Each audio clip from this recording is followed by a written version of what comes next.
SIT ತನಿಖೆಯಲ್ಲಿ ದಿನಕ್ಕೊಂದು twist ಸಿಗ್ತಾ ಇದೆ.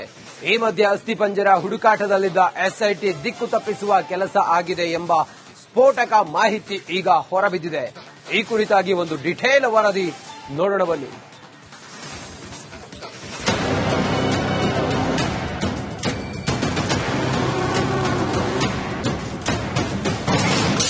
ಧರ್ಮಸ್ಥಳದಲ್ಲಿ ಶವ ಹೂತಿಟ್ಟ ಕೇಸ್ಗೆ ಮೇಜರ್ ಟ್ವಿಸ್ಟ್. ತನಿಖೆಗೂ ಮುನ್ನ ಎರಡನೇ ದೂರುದಾರನಿಂದ ಓಡಾಟ. ಧರ್ಮಸ್ಥಳದಲ್ಲಿ ಶವ ಹೂತಿಟ್ಟ ಕೇಸಿನಲ್ಲಿ ದಿನಕ್ಕೊಂದು ಬೆಳವಣಿಗೆ ಆಗ್ತಾನೆ ಇದೆ. ಧರ್ಮಸ್ಥಳ ವಿರುದ್ಧದ ಷಡ್ಯಂತ್ರ ಮಾಡಿದ್ದಾರೆಂಬುದಕ್ಕೆ ಕುತಂತ್ರಗಳು ಬಗೆದಷ್ಟು ಬಯಲಾಗ್ತಾ ಇವೆ. ಎಸ್ಐಟಿ ತನಿಖೆಯಲ್ಲಿ ದಿನಕ್ಕೊಂದು ಟ್ವಿಸ್ಟ್ ಸಿಗ್ತಾನೆ ಹೋಗ್ತಿದೆ. ಈ ಮಧ್ಯೆ ಅಸ್ಥಿಪಂಜರ ಹುಡುಕಾಟದಲ್ಲಿದ್ದಂತಹ ಎಸ್ಐಟಿ ಅಧಿಕಾರಿಗಳಿಗೆ ದಿಕ್ಕು ತಪ್ಪಿಸುವ ಕೆಲಸವೊಂದಾಗಿದೆ ಎಂಬ ಸ್ಫೋಟಕ ಮಾಹಿತಿ ಹೊರಬಿದ್ದಿದೆ.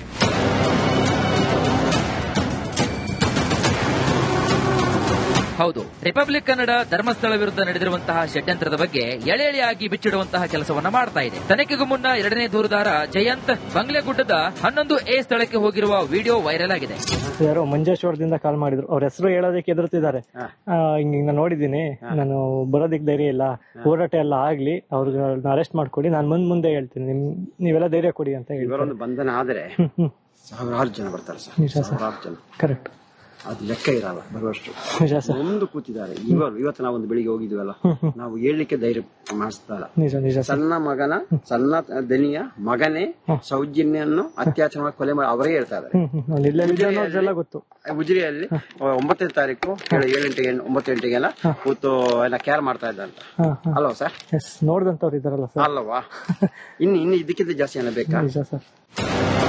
ಎಸ್ಐಟಿ ತನಿಖೆಗೂ ಮುನ್ನ ಎರಡನೇ ದೂರುದಾರ ಜಯಂತ್ ಯೂಟ್ಯೂಬರ್ ಒಬ್ಬನ ಜೊತೆಗೆ ಹೋಗ್ತಿದ್ದ ಎಂಬ ಮಾಹಿತಿ ಕೂಡ ಹೊರಬಿದ್ದಿದೆ. ಅಲ್ಲದೆ ಬಂಗ್ಲೆಗುಡ್ಡದ 11A ಸ್ಪಾಟ್ ಗುರುತಿಸಿದ್ದು ಯಾರು ಎಂಬ ಚರ್ಚೆ ಇದೀಗ ಶುರುವಾಗಿದೆ. ಎಸ್ಐಟಿಯ ತನಿಖೆ ಆರಂಭ ಆಗುವ 2 ತಿಂಗಳ ಹಿಂದಷ್ಟೇ ಒಂದಿಷ್ಟು ಯೂಟ್ಯೂಬರ್ ಆಗಿರ್ಬೋದು ಮತ್ತು ಜಯಂತ್ ಅನ್ನುವ ವ್ಯಕ್ತಿ ಏನಿದ್ದಾರೆ ಸದ್ಯಕ್ಕೆ ದೂರುದಾರ, ಅವರು ಕೂಡ ಈ ಒಂದು ಜಾಗಕ್ಕೆ ಬಂದು ಇಲ್ಲಿ ಪರಿಶೀಲನೆ ಮಾಡಿದ್ದಂತೆ. ರಾತ್ರಿ ಅಂದ್ರೆ ಸಂಜೆ ಸಮಯದಲ್ಲಿ ಕಾಡಿನ ಒಳಕ್ಕೆ ಹೋಗ್ತಾರೆ.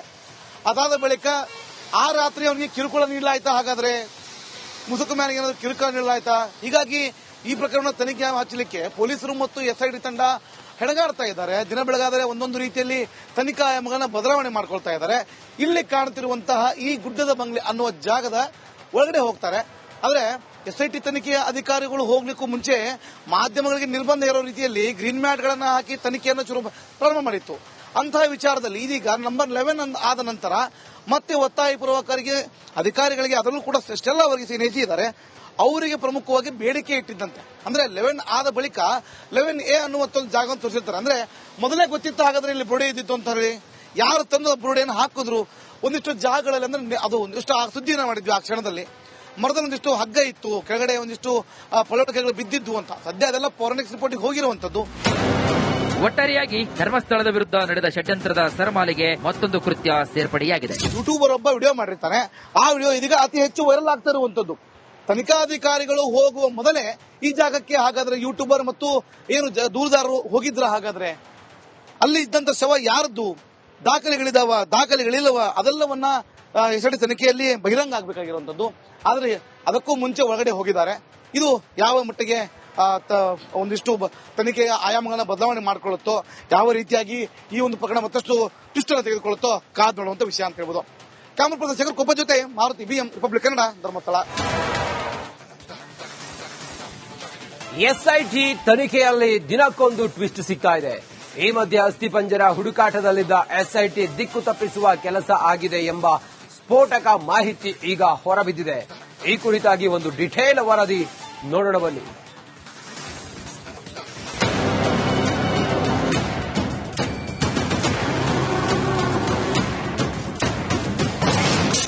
ಧರ್ಮಸ್ಥಳದಲ್ಲಿ ಶವ ಹೂತಿಟ್ಟ ಕೇಸ್ಗೆ ಮೇಜರ್ ಟ್ವಿಸ್ಟ್.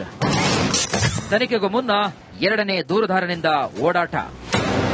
ಧರ್ಮಸ್ಥಳದಲ್ಲಿ ಶವ ಹೂತಿಟ್ಟ ಕೇಸಿನಲ್ಲಿ ದಿನಕ್ಕೊಂದು ಬೆಳವಣಿಗೆ ಆಗ್ತಾನೆ ಇದೆ. ಧರ್ಮಸ್ಥಳ ವಿರುದ್ಧದ ಷಡ್ಯಂತ್ರ ಮಾಡಿದ್ದಾರೆಂಬುದಕ್ಕೆ ಕುತಂತ್ರಗಳು ಬಗೆದಷ್ಟು ಬಯಲಾಗ್ತಾ ಇವೆ. ಎಸ್ಐಟಿ ತನಿಖೆಯಲ್ಲಿ ದಿನಕ್ಕೊಂದು ಟ್ವಿಸ್ಟ್ ಸಿಗ್ತಾನೆ ಹೋಗ್ತಿದೆ. ಈ ಮಧ್ಯೆ ಅಸ್ಥಿಪಂಜರ ಹುಡುಕಾಟದಲ್ಲಿದ್ದಂತಹ ಎಸ್ಐಟಿ ಅಧಿಕಾರಿಗಳಿಗೆ ದಿಕ್ಕು ತಪ್ಪಿಸುವ ಕೆಲಸವೊಂದಾಗಿದೆ ಎಂಬ ಸ್ಫೋಟಕ ಮಾಹಿತಿ ಹೊರಬಿದ್ದಿದೆ.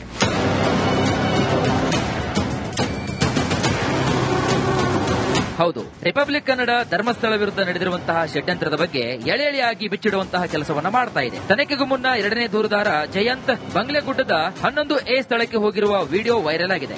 ಯಾರೋ ಮಂಜೇಶ್ವರದಿಂದ ಕಾಲ್ ಮಾಡಿದ್ರು, ಅವ್ರ ಹೆಸರು ಹೇಳೋದಕ್ಕೆ ಎದುರುತ್ತಿದ್ದಾರೆ. ನಾನು ನೋಡಿದ್ದೀನಿ, ನಾನು ಬರೋದಿಕ್ ಧೈರ್ಯ ಇಲ್ಲ, ಹೋರಾಟ ಎಲ್ಲ ಆಗ್ಲಿ, ಅವ್ರನ್ನ ಅರೆಸ್ಟ್ ಮಾಡ್ಕೊಡಿ, ನಾನು ಮುಂದೆ ಹೇಳ್ತೀನಿ, ನೀವೆಲ್ಲ ಧೈರ್ಯ ಕೊಡಿ ಅಂತ ಹೇಳಿ. ಇವರೊಂದು ಬಂಧನ ಆದ್ರೆ ಸಾವಿರಾರು ಜನ ಬರ್ತಾರೆ ಸರ್, ಸಾವಿರಾರು ಜನ. ಕರೆಕ್ಟ್, ಅದು ಲೆಕ್ಕ ಇರಲ್ಲ ಬರುವಷ್ಟು. ನಿಜ ಸರ್. ಒಂದು ಕೂತಿದ್ದಾರೆ. ಇವತ್ತು ನಾವು ಒಂದು ಬೆಳಿಗ್ಗೆ ಹೋಗಿದ್ವಲ್ಲ, ನಾವು ಹೇಳಲಿಕ್ಕೆ ಧೈರ್ಯ ಮಾಡಿಸ್ತಾ ಇಲ್ಲ. ನಿಜ ನಿಜ. ಸಣ್ಣ ದನಿಯ ಮಗನೇ ಸೌಜನ್ಯನ್ನು ಅತ್ಯಾಚಾರ ಮಾಡಿ ಕೊಲೆ ಮಾಡಿ ಅವರೇ ಹೇಳ್ತಾ ಇದ್ದಾರೆ. ಗೊತ್ತು. ಉಜಿರಿಯಲ್ಲಿ 9ನೇ ತಾರೀಕು 9 ಗಂಟೆಗೆಲ್ಲ ಕೂತು ಕೇರ್ ಮಾಡ್ತಾ ಇದ್ದ ಅಂತ ಅಲ್ವಾ ಸರ್? ನೋಡ್ದಂತವ್ರು ಇದಾರಲ್ಲ ಸರ್. ಅಲ್ವಾ? ಇನ್ನು ಇದಕ್ಕಿಂತ ಜಾಸ್ತಿ ಏನ ಬೇಕಾ? ಎಸ್ಐಟಿ ತನಿಖೆಗೂ ಮುನ್ನ ಎರಡನೇ ದೂರುದಾರ ಜಯಂತ್ ಯೂಟ್ಯೂಬರ್ ಒಬ್ಬನ ಜೊತೆಗೆ ಹೋಗ್ತಿದ್ದ ಎಂಬ ಮಾಹಿತಿ ಕೂಡ ಹೊರಬಿದ್ದಿದೆ. ಅಲ್ಲದೆ ಬಂಗ್ಲೆಗುಡ್ಡದ 11A ಸ್ಪಾಟ್ ಗುರುತಿಸಿದ್ದು ಯಾರು ಎಂಬ ಚರ್ಚೆ ಇದೀಗ ಶುರುವಾಗಿದೆ. ಎಸ್ಐಟಿಯ ತನಿಖೆ ಆರಂಭ ಆಗುವ 2 ತಿಂಗಳ ಹಿಂದಷ್ಟೇ ಒಂದಿಷ್ಟು ಯೂಟ್ಯೂಬರ್ ಆಗಿರ್ಬೋದು ಮತ್ತು ಜಯಂತ್ ಅನ್ನುವ ವ್ಯಕ್ತಿ ಏನಿದ್ದಾರೆ ಸದ್ಯಕ್ಕೆ ದೂರುದಾರ, ಅವರು ಕೂಡ ಈ ಒಂದು ಜಾಗಕ್ಕೆ ಬಂದು ಇಲ್ಲಿ ಪರಿಶೀಲನೆ ಮಾಡಿದ್ರಂತೆ. ರಾತ್ರಿ ಅಂದ್ರೆ ಸಂಜೆ ಸಮಯದಲ್ಲಿ ಕಾಡಿನ ಒಳಕ್ಕೆ ಹೋಗ್ತಾರೆ.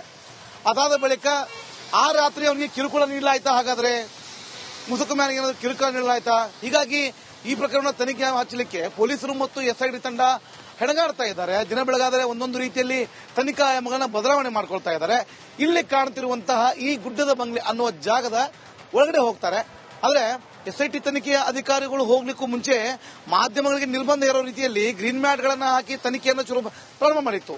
ಅಂತಹ ವಿಚಾರದಲ್ಲಿ ಇದೀಗ ನಂಬರ್ 11 ಆದ ನಂತರ ಮತ್ತೆ ಒತ್ತಾಯಪೂರ್ವಕರಿಗೆ ಅಧಿಕಾರಿಗಳಿಗೆ ಅದರಲ್ಲೂ ಕೂಡ ಸ್ಟೆಲ್ಲಾ ಅವರಿಗೆ ನೇಸಿದ್ದಾರೆ. ಅವರಿಗೆ ಪ್ರಮುಖವಾಗಿ ಬೇಡಿಕೆ ಇಟ್ಟಿದ್ದಂತೆ. ಅಂದ್ರೆ 11 ಆದ ಬಳಿಕ 11A ಅನ್ನುವಂಥ ಜಾಗವನ್ನು ತೋರಿಸಿರ್ತಾರೆ. ಅಂದ್ರೆ ಮೊದಲೇ ಗೊತ್ತಿತ್ತು ಹಾಗಾದ್ರೆ ಇಲ್ಲಿ ಬುರುಡೆ ಇದ್ದಿತ್ತು ಅಂತ ಹೇಳಿ. ಯಾರು ತಂದು ಬುರುಡೆಯನ್ನು ಹಾಕಿದ್ರು? ಒಂದಿಷ್ಟು ಜಾಗಗಳಲ್ಲಿ ಅಂದ್ರೆ ಅದು ಒಂದಿಷ್ಟು ಸುದ್ದಿನ ಮಾಡಿದ್ವಿ. ಆ ಕ್ಷಣದಲ್ಲಿ ಮರದ ಒಂದಿಷ್ಟು ಹಗ್ಗ ಇತ್ತು, ಕೆಳಗಡೆ ಒಂದಿಷ್ಟು ಪೊಲೋಟಗಳು ಬಿದ್ದಿದ್ವು ಅಂತ. ಸದ್ಯ ಅದೆಲ್ಲ ಫಾರೆನ್ಸಿಕ್ ರಿಪೋರ್ಟ್ಗೆ ಹೋಗಿರುವಂತದ್ದು.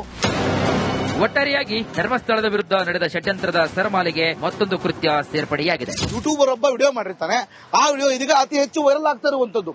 ತನಿಖಾಧಿಕಾರಿಗಳು ಹೋಗುವ ಮೊದಲೇ ಈ ಜಾಗಕ್ಕೆ ಹಾಗಾದ್ರೆ ಯೂಟ್ಯೂಬರ್ ಮತ್ತು ಏನು ದೂರದಾರರು ಹೋಗಿದ್ರ? ಹಾಗಾದ್ರೆ ಅಲ್ಲಿ ಇದ್ದಂತ ಶವ ಯಾರದ್ದು, ದಾಖಲೆಗಳಿಲ್ಲವ, ಅದೆಲ್ಲವನ್ನ ಎಸ್ಐಟಿ ತನಿಖೆಯಲ್ಲಿ ಬಹಿರಂಗ ಆಗಬೇಕಾಗಿರುವಂತದ್ದು.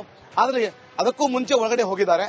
ಇದು ಯಾವ ಮಟ್ಟಿಗೆ ಒಂದಿಷ್ಟು ತನಿಖೆಯ ಆಯಾಮಗಳನ್ನ ಬದಲಾವಣೆ ಮಾಡಿಕೊಳ್ಳುತ್ತೋ, ಯಾವ ರೀತಿಯಾಗಿ ಈ ಒಂದು ಪ್ರಕರಣ ಮತ್ತಷ್ಟು ಟ್ವಿಸ್ಟ್ ಅನ್ನು ತೆಗೆದುಕೊಳ್ಳುತ್ತೋ ಕಾದ್ ನೋಡುವಂತ ವಿಷಯ ಅಂತ ಹೇಳ್ಬೋದು. ಕ್ಯಾಮರಾ ಪರ್ಸನ್ ಶೇಖರ್ ಕೊಪ್ಪ ಜೊತೆ Maruti BM republic Kannada, Dharmasthala. SIT ತನಿಖೆಯಲ್ಲಿ ದಿನಕ್ಕೊಂದು ಟ್ವಿಸ್ಟ್ ಸಿಗ್ತಾ ಇದೆ. ಈ ಮಧ್ಯೆ ಅಸ್ಥಿಪಂಜರ ಹುಡುಕಾಟದಲ್ಲಿದ್ದ ಎಸ್ಐಟಿ ದಿಕ್ಕು ತಪ್ಪಿಸುವ ಕೆಲಸ ಆಗಿದೆ ಎಂಬ ಸ್ಫೋಟಕ ಮಾಹಿತಿ ಈಗ ಹೊರಬಿದ್ದಿದೆ. ಈ ಕುರಿತಾಗಿ ಒಂದು ಡಿಟೇಲ್ ವರದಿ ನೋಡೋಣ ಬನ್ನಿ.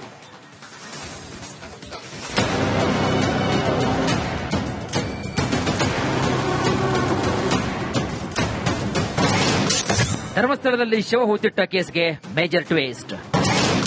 ತನಿಖೆಗೂ ಮುನ್ನ ಎರಡನೇ ದೂರುದಾರನಿಂದ ಓಡಾಟ.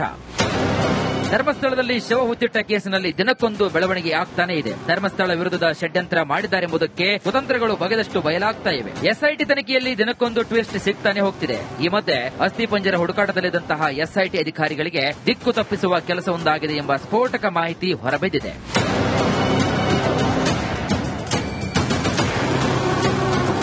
ಹೌದು, ರಿಪಬ್ಲಿಕ್ ಕನ್ನಡ ಧರ್ಮಸ್ಥಳ ವಿರುದ್ಧ ನಡೆದಿರುವಂತಹ ಷಡ್ಯಂತ್ರದ ಬಗ್ಗೆ ಎಳೆಯಾಗಿ ಬಿಚ್ಚಿಡುವಂತಹ ಕೆಲಸವನ್ನ ಮಾಡ್ತಾ ಇದೆ. ತನಿಖೆಗೂ ಮುನ್ನ ಎರಡನೇ ದೂರುದಾರ ಜಯಂತ್ ಬಂಗ್ಲೆಗುಡ್ಡದ 11A ಸ್ಥಳಕ್ಕೆ ಹೋಗಿರುವ ವಿಡಿಯೋ ವೈರಲ್ ಆಗಿದೆ. ಯಾರೋ ಮಂಜೇಶ್ವರದಿಂದ ಕಾಲ್ ಮಾಡಿದ್ರು, ಅವ್ರ ಹೆಸರು ಹೇಳೋದಕ್ಕೆ ಎದುರುತ್ತಿದ್ದಾರೆ. ನಾನು ನೋಡಿದ್ದೀನಿ, ನಾನು ಬರೋದಿಕ್ ಧೈರ್ಯ ಇಲ್ಲ, ಹೋರಾಟ ಎಲ್ಲ ಆಗ್ಲಿ, ಅವ್ರನ್ನ ಅರೆಸ್ಟ್ ಮಾಡ್ಕೊಡಿ, ನಾನು ಮುಂದೆ ಹೇಳ್ತೀನಿ, ನೀವೆಲ್ಲ ಧೈರ್ಯ ಕೊಡಿ ಅಂತ ಹೇಳಿ. ಇವರೊಂದು ಬಂಧನ ಆದ್ರೆ ಸಾವಿರಾರು ಜನ ಬರ್ತಾರೆ ಸರ್, ಸಾವಿರಾರು ಜನ. ಕರೆಕ್ಟ್, ಅದು ಲೆಕ್ಕ ಇರಲ್ಲ ಬರುವಷ್ಟು. ನಿಜ ಸರ್. ಒಂದು ಕೂತಿದ್ದಾರೆ. ಇವತ್ತು ನಾವು ಒಂದು ಬೆಳಿಗ್ಗೆ ಹೋಗಿದ್ವಲ್ಲ, ನಾವು ಹೇಳಲಿಕ್ಕೆ ಧೈರ್ಯ ಮಾಡಿಸ್ತಾ ಇಲ್ಲ. ನಿಜ ನಿಜ. ಸಣ್ಣ ದನಿಯ ಮಗನೇ ಸೌಜನ್ಯನ್ನು ಅತ್ಯಾಚಾರ ಮಾಡಿ ಕೊಲೆ ಮಾಡಿ ಅವರೇ ಹೇಳ್ತಾ ಇದ್ದಾರೆ. ಗೊತ್ತು. ಉಜಿರಿಯಲ್ಲಿ 9ನೇ ತಾರೀಕು 9 ಗಂಟೆಗೆಲ್ಲ ಕೂತು ಕೇರ್ ಮಾಡ್ತಾ ಇದ್ದ ಅಂತ ಅಲ್ವಾ ಸರ್? ನೋಡ್ದಂತವ್ರು ಇದಾರಲ್ಲ ಸರ್. ಅಲ್ವಾ? ಇನ್ನು ಇದಕ್ಕಿಂತ ಜಾಸ್ತಿ ಏನ ಬೇಕಾ? ನಿಜ ಸರ್. ಎಸ್ಐಟಿ ತನಿಖೆಗೂ ಮುನ್ನ ಎರಡನೇ ದೂರುದಾರ ಜಯಂತ್ ಯೂಟ್ಯೂಬರ್ ಒಬ್ಬನ ಜೊತೆಗೆ ಹೋಗ್ತಿದ್ದ ಎಂಬ ಮಾಹಿತಿ ಕೂಡ ಹೊರಬಿದ್ದಿದೆ. ಅಲ್ಲದೆ ಬಂಗ್ಲೆಗುಡ್ಡದ 11A ಸ್ಪಾಟ್ ಗುರುತಿಸಿದ್ದು ಯಾರು ಎಂಬ ಚರ್ಚೆ ಇದೀಗ ಶುರುವಾಗಿದೆ. ಎಸ್ಐಟಿಯ ತನಿಖೆ ಆರಂಭ ಆಗುವ 2 ತಿಂಗಳ ಹಿಂದಷ್ಟೇ ಒಂದಿಷ್ಟು ಯೂಟ್ಯೂಬರ್ ಆಗಿರ್ಬೋದು ಮತ್ತು ಜಯಂತ್ ಅನ್ನುವ ವ್ಯಕ್ತಿ ಏನಿದ್ದಾರೆ ಸದ್ಯಕ್ಕೆ ದೂರದಾರ, ಅವರು ಕೂಡ ಈ ಒಂದು ಜಾಗಕ್ಕೆ ಬಂದು ಇಲ್ಲಿ ಪರಿಶೀಲನೆ ಮಾಡಿದ್ರಂತೆ. ರಾತ್ರಿ ಅಂದ್ರೆ ಸಂಜೆ ಸಮಯದಲ್ಲಿ ಕಾಡಿನ ಒಳಕ್ಕೆ ಹೋಗ್ತಾರೆ. ಅದಾದ ಬಳಿಕ ಆ ರಾತ್ರಿ ಅವನಿಗೆ ಕಿರುಕುಳ ನೀಡಲಾಯ್ತಾ, ಹಾಗಾದ್ರೆ ಮುಸುಕುಮ್ಯಾನಿಗೆ ಏನಾದ್ರು ಕಿರುಕುಳ ನೀಡಲಾಯ್ತಾ? ಹೀಗಾಗಿ ಈ ಪ್ರಕರಣ ತನಿಖೆ ಹಚ್ಚಲಿಕ್ಕೆ ಪೊಲೀಸರು ಮತ್ತು SIT ತಂಡ ಹೆಣಗಾಡ್ತಾ ಇದ್ದಾರೆ. ದಿನ ಬೆಳಗಾದರೆ ಒಂದೊಂದು ರೀತಿಯಲ್ಲಿ ತನಿಖಾ ಆಯಾಮಗಳನ್ನ ಬದಲಾವಣೆ ಮಾಡ್ಕೊಳ್ತಾ ಇದ್ದಾರೆ. ಇಲ್ಲಿ ಕಾಣುತ್ತಿರುವಂತಹ ಈ ಗುಡ್ಡದ ಬಂಗ್ಲೆ ಅನ್ನುವ ಜಾಗದ ಒಳಗಡೆ ಹೋಗ್ತಾರೆ. ಆದ್ರೆ SIT ತನಿಖೆಯ ಅಧಿಕಾರಿಗಳು ಹೋಗ್ಲಿಕ್ಕೂ ಮುಂಚೆ ಮಾಧ್ಯಮಗಳಿಗೆ ನಿರ್ಬಂಧ ಇರೋ ರೀತಿಯಲ್ಲಿ ಗ್ರೀನ್ ಮ್ಯಾಟ್ ಗಳನ್ನ ಹಾಕಿ ತನಿಖೆಯನ್ನು ಪ್ರಾರಂಭ ಮಾಡಿತ್ತು. ಅಂತಹ ವಿಚಾರದಲ್ಲಿ ಇದೀಗ ನಂಬರ್ 11 ಆದ ನಂತರ ಮತ್ತೆ ಒತ್ತಾಯಪೂರ್ವಕರಿಗೆ ಅಧಿಕಾರಿಗಳಿಗೆ ಅದರಲ್ಲೂ ಕೂಡ ಸ್ಟೆಲ್ಲಾ ವರ್ಗೀಸ್ ನೇಸಿದ್ದಾರೆ. ಅವರಿಗೆ ಪ್ರಮುಖವಾಗಿ ಬೇಡಿಕೆ ಇಟ್ಟಿದ್ದಂತೆ. ಅಂದ್ರೆ 11 ಆದ ಬಳಿಕ 11A ಅನ್ನುವಂತ ಜಾಗವನ್ನು ತೋರಿಸಿರ್ತಾರೆ. ಅಂದ್ರೆ ಮೊದಲೇ ಗೊತ್ತಿತ್ತು ಹಾಗಾದ್ರೆ ಇಲ್ಲಿ ಬುರುಡೆ ಇದ್ದಿತ್ತು ಅಂತ ಹೇಳಿ, ಯಾರು ತಂದು ಬುರುಡೆಯನ್ನು ಹಾಕಿದ್ರು.